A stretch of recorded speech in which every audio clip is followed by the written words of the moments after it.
జై శ్రీరామ్. ఇది హైదరాబాదు నగరంలోని జూబ్లీహిల్స్ నందుగల శ్రీ పెద్దమ్మ తల్లి దేవాలయం. సువిశాలమైన ఆలయ సముదాయంలో 5 అంతస్తుల గర్భగుడి గోపురం, 7 అంతస్తుల రాజగోపురం ఉన్నాయి. ఆలయ ప్రాంగంలో ఎత్తైన ధ్వజస్తంభం ఉంటుంది. ఇక్కడ అమ్మవారు పూర్వకాలంలో పల్లెవాసాలకు దగ్గరగా ఉండి గ్రామ దేవతగా పూజలు అందుకుంటూ ఉండేదట. హైదరాబాద్ నగరం అభివృద్ధి చెందుకుంటూ రావడంతో సహజంగానే పల్లెవాసాలు అదృశ్యమయ్యాయి.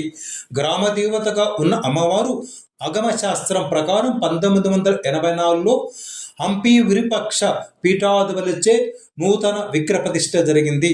పూజాభిషేకాలు అందుకోవడం జరుగుతున్నాయి. అమ్మవారి భక్తుడైన దివంగత నేత మాజీ మంత్రి పి జనార్దన్ రెడ్డి ఇట్టి ఆలయ పునర్నిర్మాణాన్ని చేపట్టి అభివృద్ధిలోకి తేవడం జరిగింది.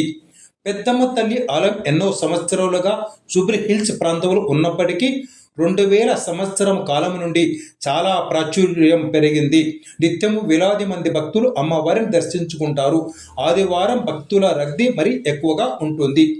గర్భాలయంలో పెద్దమ్మ తల్లి చతుర్భుజాలతో, విశాలమైన నేత్రాలతో, శంకు, త్రిశూలం, కుంకుమ భరణి, ఖడ్గం, ఆభరణాలతో ప్రకాశిస్తూ భక్తులకు దర్శనమిస్తుంది. ధ్వజస్తంభం వద్ద రూపాయి బిళ్ళ పడిపోకుండా నిలువుగా నిలబడితే మనసులోని కోరుకున్న కోరిక నెరవేరుతుందని భక్తుల నమ్మకం. ఆషాఢ మాసంలో బోనాలు, శాంకాంబరి మరియు శవర్ణారవరాత్ర ఉత్సవాలు ఘనంగా వైభవంగా ఈ ఆలయంలో జరుగుతాయి. అమ్మవారికి భక్తులు బోనాల రూపంలో తమ మొక్కులను చెల్లించుకుంటారు. Thanks for watching. Please like, share, subscribe.